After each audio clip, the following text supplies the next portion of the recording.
Never pay your credit cards on time. Not long ago, I was coaching one of my clients, a very well-known NFL player. He was a heavy credit card user, to say the least.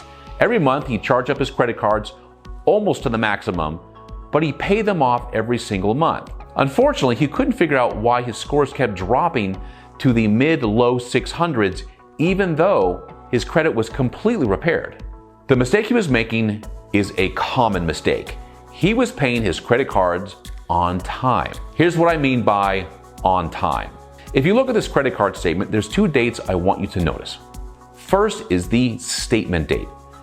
It begins on May 24th and ends on June 25th. Second is the due date, July 26th. This is when you'd need to pay that credit card bill so that it's paid on time. Here's where this mistake is being made and how to avoid it. When the statement closes on June 25th, whatever the balance is on that day, that's the balance that's going to be reported to the credit bureaus. In other words, by the time the due date comes, the balance was already reported to the credit bureaus.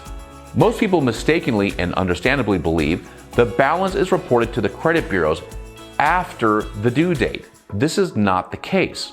For example, say your credit card has a $1,000 credit limit, you charge $900 and you planned on paying it in full on the due date of July 26.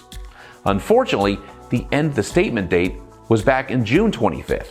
The $900 balance was reported to the credit bureaus, which means the credit card utilization is 90%. It's common to lose 50 to 100 points or more when credit cards reach 90% utilization. This is the mistake my client was making. This is a mistake a lot of people make. After I explained this to him, I checked back a couple of months later. He went from the mid to low 600s to the mid and high 700s after he started paying his credit cards off before the end of the statement date. I've said this many times. Your credit card utilization rate can make or break your credit score. Check the statement end date with every single one of your credit cards.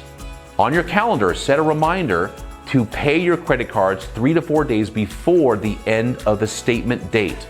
And please, pay your bill electronically so it's received and credited to your account before the end of the statement date.